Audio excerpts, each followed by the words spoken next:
बहुत पुराने समय की बात है। रुद्रपुर नाम का एक बहुत ही खूबसूरत गांव हुआ करता था। उस गांव में रानी नाम की एक शादीशुदा महिला अपने पति रजनीश के साथ रहती थी। लेकिन हैरान कर देने वाली बात ये थी कि रानी की सास गर्भवती थी और उसे गर्भवती हुए लगभग 8 महीने बीत चुके थे। गांव वाले उसे इसी बात का ताना मारा करते थे। एक रोज जब रानी अपनी सास के साथ अस्पताल से चेकअप करा के वापस आ रही थी तब, ये देखो, इस बुढ़िया को शर्म भी नहीं आती। जब इसकी बहू बांझ निकली और ये बच्चा पैदा ना कर सकी, तब इसकी सास ने खुद माँ बनने का फैसला कर लिया और खुद ही माँ बन गई। सही कह रही हो चाची, इस बुढ़िया को तो बिल्कुल शर्म नहीं आती। इसका पति तो न जाने कब मर चुका है, फिर भी इस उम्र में पता नहीं किसने इसे गर्भवती बना दिया। तुम लोग अपने काम से काम रखो। किसी दूसरे के ऊपर लांछन लगाने से पहले एक बार सोच लेना चाहिए कि आखिर उसकी क्या मजबूरी रही होगी। मजबूरी कोई भी रही हो, लेकिन इस बुढ़ापे में माँ बनना आपको शोभा नहीं देता, जब आपका पति भी जिंदा नहीं है। हमारे गांव वालों पर क्या फर्क पड़ेगा इसका? आज ही प्रधान जी से बोलकर इस औरत को गांव से बेदखल करवा देते हैं हम लोग। सासू माँ घर चलो, इन लोगों के मुंह लगने से कोई फायदा नहीं। रानी अपनी सास को लेकर घर आ गई। रात को जब रानी का पति रजनीश काम से घर लौटा तब उसने अपनी माँ का हालचाल पूछा। क्या बोला डॉक्टर साहिबा ने? हमारा होने वाला बच्चा स्वस्थ तो है ना? चिंता वाली कोई बात नहीं है, अगले महीने ही डिलीवरी हो सकती है, ऐसा डॉक्टर साहिबा ने बोला है। मुझे समझ में नहीं आता माँ कि मैं आपका किस मुंह से शुक्रिया अदा करूँ। आप मेरी वजह से इन गांव वालों के ताने सुनती हैं। अरे तू गांव वालों की छोड़ बेटा, हमें अपनी जिंदगी देखनी है, गांव वालों की नहीं। अब इन गांव वालों को समझाए भी क्या जा सकता है, ये लोग पढ़े लिखे तो है नहीं। अगले दिन रजनीश के घर सुबह सुबह प्रधान जी का एक आदमी आया।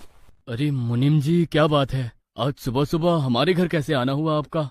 आप लोग जल्दी से पंचायत भवन चलिए, प्रधान जी ने आप सबको बुलाया है। लेकिन बात क्या है मुनीम जी? वो सब मुझे नहीं पता। प्रधान जी ने बोला है कि रजनीश के परिवार को बुला लो, तो मैं बुलाने चला आया। इतना बोलकर मुनीम जी वहाँ से चले गए।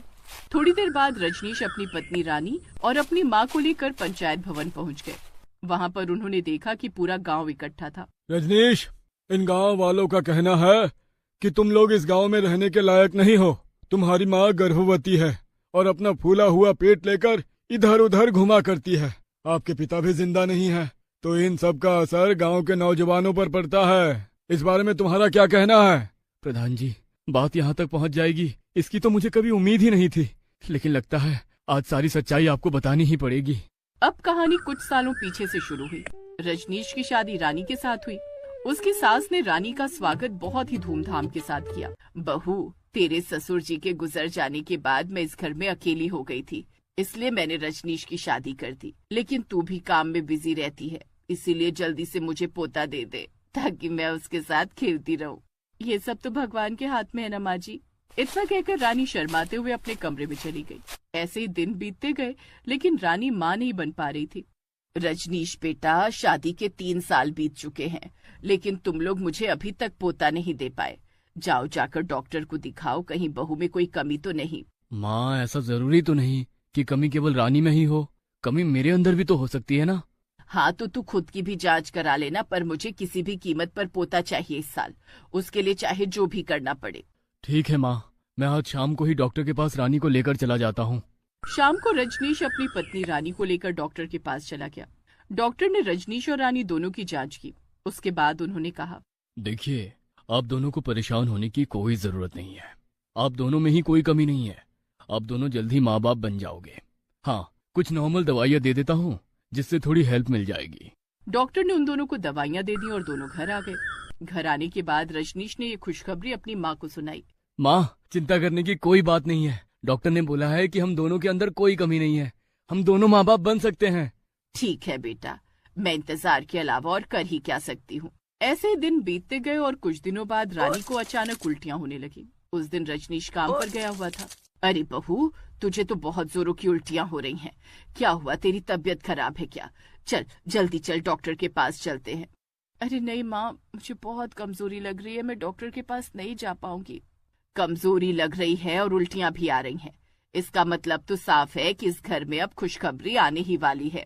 उसकी सास ने फोन करके तुरंत डॉक्टर को बुला लिया। डॉक्टर ने उसकी जांच की तो उसकी सास की खुशी का ठिकाना न रहा। मुबारक हो, आप बहुत जल्द दादी बनने वाली हैं। रानी बिटिया गर्भवती है, इसका अच्छे से ख्याल रखना और ज्यादा भारी सामान ना उठाने देना। बहुत बहुत धन्यवाद डॉक्टर साहब, आज से मैं बहू को बिस्तर से उठने ही नहीं दूंगी। अरे अरे, ऐसा भी मत कर देना। थोड़ा बहुत तो शारीरिक मेहनत करनी ही चाहिए, वरना ऐसे तो बॉडी अकड़ जाएगी और बच्चे को भी इससे दिक्कत होगी। डॉक्टर साहब, मैं तो मजाक कर रही थी। इसके बाद डॉक्टर साहब चले गए। शाम को जब रजनीश आए तो उसकी सास ने बहुत ही खुशी खुशी अपने बेटे को ये खबर सुनाई। रजनीश ने खुशी खुशी में अपनी पत्नी रानी को गोद में उठा लिया। अचानक रजनीश का पैर फिसला और रानी फर्श पर गिर गई। उसकी खोपड़ी फूट गई। ये क्या किया रजनीश बेटा, बहू तो बेहोश हो गई और इसके सर से तो खून भी निकल रहा है। जल्दी से डॉक्टर को बुला कर ला। नहीं माँ, इसे डॉक्टर के पास ही ले चलना होगा। इसके सर से बहुत खून निकल रहा है। सब कुछ मेरी ही गलती है, एक्साइटमेंट में ये सब कुछ हुआ है। रजनीश तुरंत अपनी माँ और अपनी पत्नी को लेकर अस्पताल पहुंच गया। अस्पताल में डॉक्टर ने रानी के सर पर पट्टी बांधी, लेकिन तब तक बहुत सारा खून निकल चुका था। मिस्टर रजनीश, आपकी पत्नी तो ठीक है, लेकिन सर पर चोट लगने की वजह से ये कोमा में जा चुकी है। हम अपनी तरफ से कोशिश कर रहे हैं, लेकिन इसकी कोई उम्मीद नहीं है कि कब होश में आएंगी। डॉक्टर साहब, अभी अभी तो आपने रानी के गर्भवती होने की खुशी दी थी, अब हमारे बच्चे का क्या होगा? इसके तो बस दो ही रास्ते हैं, या तो हमें गर्भपात करना होगा या तो इस बच्चे को किसी दूसरे के गर्भ में पालना होगा। क्या ऐसा हो सकता है डॉक्टर साहब? बिल्कुल हो सकता है मिस्टर रजनीश। आज मेडिकल साइंस बहुत आगे निकल चुका है, कुछ भी पॉसिबल है आज तो। लेकिन आपको कोई ऐसी गर्भ ढूंढनी पड़ेगी जो आपके बच्चे को जन्म दे सके और 9 महीने तक अपने गर्भ में रख सके।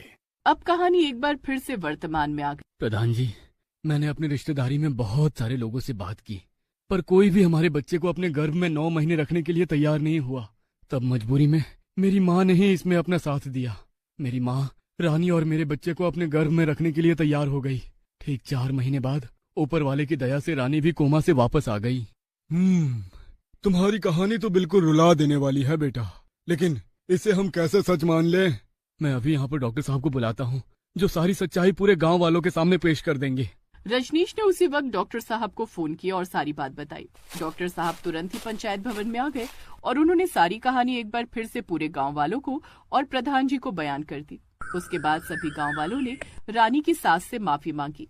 हमने आपका कितना मजाक उड़ाया, कितना उल्टा सीधा कहा, यहाँ तक कि गांव से भी निकाल देने की बात कर डाली, लेकिन आप तो एक माँ के रूप में प्रेरणा बन गई हमारे लिए। हमें नहीं पता था कि मेडिकल में ऐसा कुछ भी हो सकता है, इसीलिए ये गलतफहमी हो गई।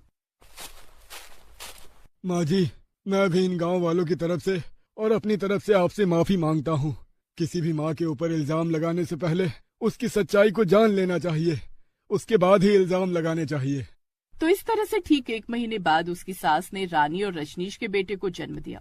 बेटे के जन्म वाले दिन ही पूरे गांव ने जश्न मनाया। गांव वालों, मेरी बात ध्यान से सुनो। रजनीश की माँ इस गांव के लिए और पूरे देश दुनिया के लिए एक बहुत बड़ी प्रेरणा है, जिसने बहुत सारी गालियाँ, बहुत सारा मजाक खुद पर झेला, लेकिन अपनी बहू के बच्चे को अपने गर्भ में पैदा किया।